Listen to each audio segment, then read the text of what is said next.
నమస్తే my dear aspirants. కొంతమంది house wives యొక్క కోరిక మేరకు ఈ వీడియో చేస్తున్నాను. ఇవాళ మన topic house wives preparation strategy. ఈ టాపిక్లోకి వెళ్ళే ముందు ఒక రిలవెంట్ క్వశ్చన్ ఈ టాపిక్కి. మన అందరి కిచెన్స్లో ఉండే నాన్ స్టిక్ వేర్ పైన ఉండే మెటీరియల్ కోటింగ్ ఏంటి? ఇది ప్రీవియస్ ఇయర్ క్వశ్చన్, తర్వాత డిస్కస్ చేద్దాము. ఇప్పుడు కొంతమంది హౌస్ వైఫ్స్, కొంచెం న్యూ ఆస్పిరెంట్స్, వీళ్ళందరూ అడుగుతున్నది ఏంటంటే, అన్న మేము ఇప్పుడు ప్రిపరేషన్ స్టార్ట్ చేస్తే మేము కాంపిటీషన్లో ఉండొచ్చా, ఇప్పుడు రాబోయే ఎగ్జామ్స్లో ఏదైనా గవర్నమెంట్ జాబ్ కొట్టొచ్చా అని నెంబర్ ఆఫ్ డౌట్స్ అడుగుతున్నారు. మీరు ఏం టెన్షన్ పడకండి. మీ సరౌండింగ్స్లో జరిగే సిచ్యువేషన్స్ నుంచే క్వశ్చన్స్ అడుగుతున్నారు. అంటే మీరు ఆల్రెడీ ప్రిపరేషన్ గ్రౌండ్లోనే ఉన్నారు, బట్ మీరు రియలైజ్ అవ్వట్లేదు. అంటే మీ వే ఆఫ్ థింకింగ్ ఇప్పటివరకు ఒకలా ఉంది. ఇప్పటి నుంచి way of thinking just change చేసుకుంటే సరిపోతుంది. మీరు కాంపిటేటివ్ ఫీల్డ్లోకి అప్డేట్ అయినట్టే. ఎందుకంటే కొన్ని ఎగ్జాంపుల్స్ కూడా చూద్దాం మనం ఇక్కడ. ఇంతకుముందు ఒక క్వశ్చన్ అడిగిన, నాన్ స్టిక్ వేర్ పైన ఉండే కోటింగ్ ఏంటి అని. ఇప్పుడు ఒక వైఫ్ ఉంటుంది, హస్బెండ్ ఏమండి మన నాన్ స్టిక్ వేర్ది కోటింగ్ పోయింది, దోశలు సరిగ్గా రావట్లేదు, మళ్ళీ కొత్తది కొనుక్కుందాము అని అంటే, అక్కడ ఏం పోయింది? టెఫ్లాన్ కోటింగ్ పోయింది కాబట్టి మనకు దోశలు సరిగ్గా రావట్లేదు. అంటే మన రియల్ లైఫ్లో జరిగే థింగ్స్ నుంచే క్వశ్చన్స్ వస్తున్నాయి. ఇది కాంపిటేటివ్ ఎగ్జామ్లో వచ్చిన ఒక క్వశ్చన్, ఇది ప్రీవియస్ క్వశ్చన్. నెక్స్ట్, మన చుట్టూ ఉండే ఐరన్ బాక్స్. ఇప్పుడు న్యూ ఆస్పిరెంట్సే కావచ్చు, ఎవరైనా అందరికీ తెలుసు అనుకుంటే ఐరన్ బాక్స్. ఐరన్ బాక్స్లో ఉండే ప్రిన్సిపల్ ఏంటి అని కూడా క్వశ్చన్ వచ్చింది, జౌల్ థామ్సన్ ఎఫెక్ట్. ఇంకా కొన్ని, వాషింగ్ మిషన్ ఉంది, మిక్సర్ ఉంది. దీంట్లో ఏ ప్రిన్సిపల్ వర్కౌట్ అవుతుంది, అంటే ఏ ప్రిన్సిపల్ మీద వర్క్ అవుతుంది అని చెప్పి క్వశ్చన్ కూడా వచ్చింది. అదేంటి? సెంట్రిఫ్యూగల్ ఫోర్స్, అపకేంద్ర బలం. అంటే మీకు దీన్ని బట్టి అర్థమైంది ఏంటి? మన సరౌండింగ్స్లో జరిగే దానిపైనే క్వశ్చన్స్ వస్తున్నవి. అంటే మనము సైన్స్, సోషల్, జాగ్రఫీ, పాలిటీ అన్నీ ఎక్స్పీరియన్స్ చేస్తున్నాం, బట్ దాన్ని మనము ఆన్సర్ క్వశ్చన్ లాగా చూడట్లేదు. కాబట్టి మన వే ఆఫ్ థింకింగ్ని జస్ట్ చేంజ్ చేసుకుంటే మీ చుట్టూ ఉన్న అట్మాస్ఫియర్ నుంచే మనం ఆన్సర్లు రాగట్టగలుగుతాము, కాంపిటీషన్లో ఉంటాము. దాని గురించి మనం ఎటువంటి స్ట్రాటజీ ఫాలో అవ్వాలి, డైలీ ఎన్ని అవర్స్ చదవాలి, మన వర్క్ లోడ్ని మేనేజ్ చేసుకుంటూ, పిల్లల్ని మేనేజ్ చేసుకుంటూ మన ప్రిపరేషన్ ఎట్లా కొనసాగిస్తే మన కాంపిటీషన్లోకి ఫుల్ ఫ్లెడ్జ్గా వచ్చి మనం అనుకున్న జాబ్ క్లియర్ చేయగలుగుతాం అనేది మనం ఇప్పుడు ఒకసారి చూద్దాం. ఒక డేలో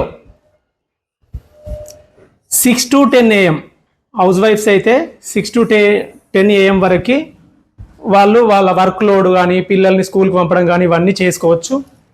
తర్వాత 10 AM నుంచి 1 PM వరకు ఒక 3 అవర్స్ లాగాలి. తర్వాత 3 PM to 6 PM ఇంకో 3 అవర్స్. ఇక 2 అవర్స్ గ్యాప్ ఇచ్చిన, ఎందుకు అంటే 1 అవర్ లంచ్ టైం అనుకోండి, ఇంకో 1 అవర్ రెస్ట్ తీసుకోవచ్చు. ఎందుకంటే మనం మార్నింగ్ నుంచి నాన్ స్టాప్ కష్టపడుతున్నాం కాబట్టి, ఇంతకుముందు మార్నింగ్ సెషన్లో ఒక 3 అవర్స్ చదువున్నాం కాబట్టి ఒక 1 అవర్ రెస్ట్ తీసుకుంటే మన బ్రెయిన్ కూడా కొంచెం ఫ్రెష్ మైండ్ తోటి ఉండి మనం ఈజీగా చదవడానికి అవుతుంది.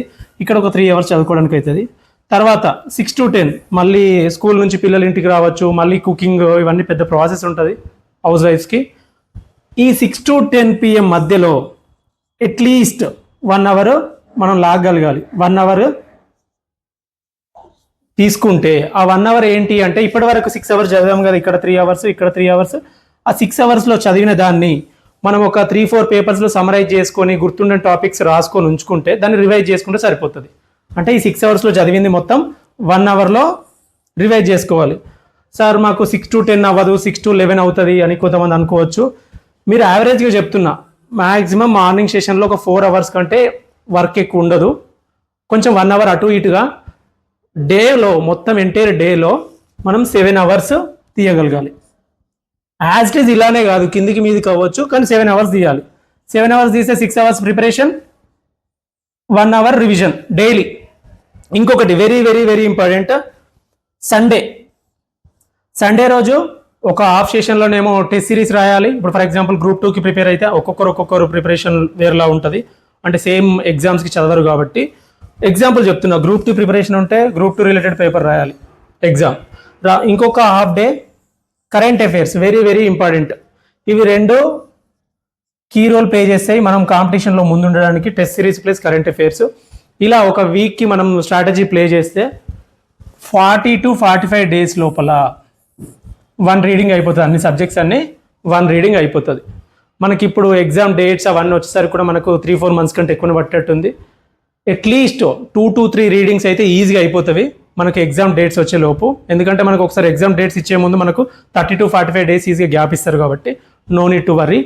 ఇంకొకటి మెయిన్గా డిస్కస్ చేయాల్సింది ఏంటంటే కొన్ని అన్అవాయిడబుల్ సిచ్యువేషన్స్ ఉంటాయి, ఎక్సెప్షనల్ కేసెస్. ఫ్యామిలీ మొత్తం మూవీకి వెళ్తుంది, ఆ టైంలో మనము మూవీకి రాలేము అనే సిచ్యువేషన్ కూడా ఉంటుంది.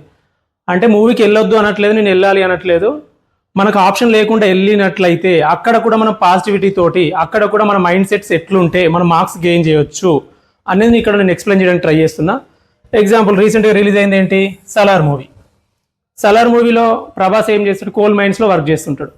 మీరు అక్కడ కోల్ మైన్స్ని చూడగానే మీకు ఏమనిపించాలి, ఏ స్టేట్లో ఎక్కువ కోల్ మైన్స్ ఉన్నాయి, టైప్స్ ఆఫ్ కోల్ అంటే ఇప్పుడు దాంట్లో ఆంథ్రసైట్, బిట్నోమస్, లిగ్నైట్, ఇట్లా టైప్స్ ఆఫ్ కోల్స్ ఉంటుంది. మనకి ఇప్పుడు మన స్టేట్లో ఏ టైప్ ఆఫ్ కోల్ ఉంది, ఇలా మనకు మనమే క్వశ్చన్స్ ఫ్రేమ్ చేసేసుకొని మన అనాలిసిస్ ఆ విధంగా ఉంటే, అంటే మనం అవాయిడ్ చేయకుండా, అంటే మనము వెళ్ళలేని సిచ్యువేషన్లో కూడా మనకి ఇష్టం లేకున్నా కూడా మూవీకి వెళ్తే టైం వేస్ట్ అవ్వకుండా అక్కడికి వెళ్ళిన దగ్గర కూడా మనం టైంని ఇలా మేనేజ్ చేసుకోవచ్చు. ఇటువంటివి మనం అనాలిసిస్ చేసుకుంటే మనకి ఈజీ అవుతుంది. ఇంకా ఆ మూవీలో కొన్ని పొలిటికల్ థింగ్స్ కూడా ఉంటవి. ఆ మూవీలో ఏదో ఒక స్టేట్లో ఎలక్షన్స్ జరుగుతున్నవి అని డిస్కషన్ వస్తుంటుంది. ఎలక్షన్స్ అనగానే మనకు ఏం థాట్ రావాలి, ఇప్పుడు రీసెంట్గా ఏ స్టేట్లో ఎలక్షన్స్ అయినవి, అక్కడ సీఎంస్ ఎవరు, గవర్నర్స్ ఎవరు, మనం అప్డేట్ చేసుకోవాలి అదే టైంలో. అంటే ఇంటర్వెల్ బ్రేక్లో కానీ నార్మల్గా మూవీ చూస్తున్నప్పుడు కానీ మెల్లిమెల్లిగా సెర్చ్ చేసుకోవాలి. అలా అబ్సెషన్ ఉంటే మనకు ఆ పర్టికులర్ థింగ్లో కూడా వేస్ట్ అవుతున్న టైంలో కూడా మనము మార్క్స్ గెయిన్ చేయొచ్చు. ఇంకొక బెస్ట్ ఎగ్జాంపుల్ తీసుకుందాం. రీసెంట్గా వచ్చిన మూవీ ఏంటి, ఇంకొకటి హాయ్ నానా మూవీ.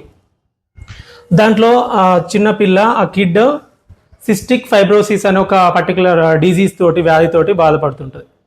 అది దేనికి రిలేటెడ్, లంగ్స్కి రిలేటెడ్.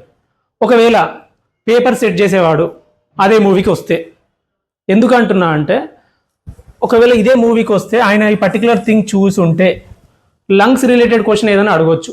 యాస్టీస్ కాకుండా కానీ లంగ్స్కి వచ్చే వ్యాధులు ఏమైనా ఉన్నాయని క్వశ్చన్ అడగొచ్చు. అదే మనం అదే టైంలో మనం అప్డేట్ చేసుకొని లంగ్స్కి రిలేటెడ్ డిజీజ్ అన్ని మనం అప్డేట్ చేసుకొని ఉంటే అటువంటి బౌన్సర్ క్వశ్చన్ వచ్చినప్పుడు కూడా మనము ఎదుర్కోగలుగుతాం. బెస్ట్ ఎగ్జాంపుల్ చెప్తున్నా, రీసెంట్గా కోవిడ్ టైంలో చాలామంది ఒక పర్టికులర్ సిచ్యువేషన్కి వెళ్ళారు. అంటే బాగా క్రిటికల్ సిచ్యువేషన్లు ఉన్న వాళ్ళు హైపాక్సిమియా అని ఒక స్టేజ్కి వెళ్ళారు. అంటే ఆక్సిజన్ లెవెల్స్ లో అయితే దాన్ని హైపాక్సిమియా అంటారు. ఇదేంటి, జనరల్గా మనం రియల్ లైఫ్లో కోవిడ్ టైంలో జరిగిన దాన్ని బట్టి క్వశ్చన్ అడిగాడు. అర్థమైంది అనుకుంటా. ఇది చాలామంది బౌన్సర్ అనుకుంటున్నారు, కానీ రియల్ లైఫ్ ఎగ్జాంపుల్ నుంచి క్వశ్చన్ వచ్చింది.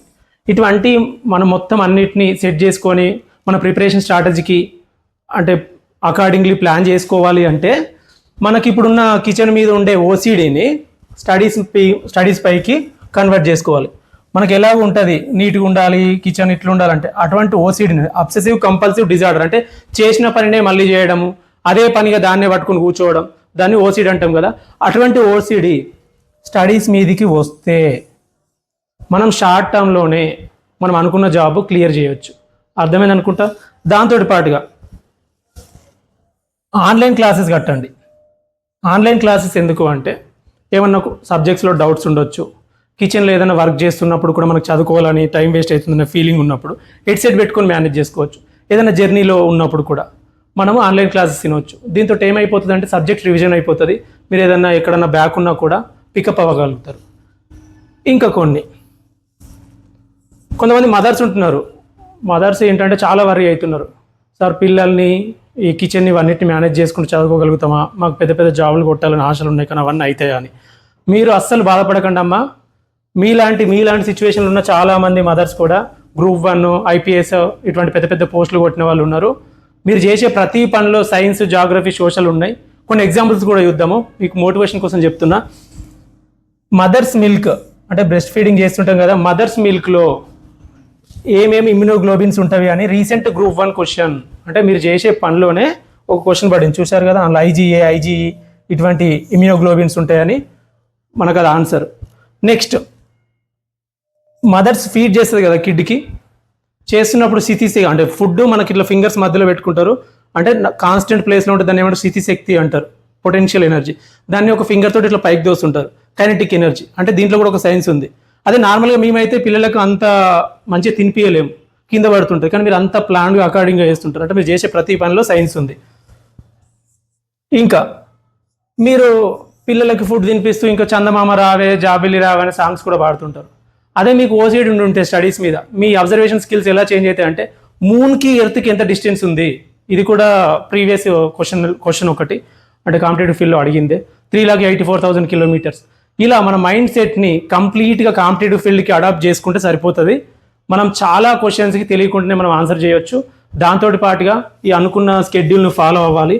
ఎగ్జామ్ డేట్స్ వచ్చే వరకు ఈ స్కెడ్యూల్ ఫాలో అవ్వండి. ఎగ్జామ్ డేట్స్ వచ్చిన తర్వాత మనం ప్రిపరేషన్ స్ట్రాటజీ ఇంకా ఎట్లా ఉండాలి, ఎట్లా చేంజ్ చేయాలి, ఇంట్లో వాళ్ళతో మాట్లాడుకొని మాకు ఇట్లుంది సిచ్యువేషను, మేము అనుకున్నది మంచిగా సక్సెస్ అవుతుంది, టెస్ట్ సిరీస్లో కూడా మంచి మార్క్స్ వస్తున్నవి, సో ఇప్పుడు వచ్చే జాబ్ వచ్చే ఛాన్సెస్ ఉన్నాయి, నాకు కొంచెం ఎక్కువ టైం కావాలని అడిగి మనము టైం టేబుల్ ఇంకా స్కెడ్యూల్ కొంచెం చేంజ్ చేసుకోవచ్చు.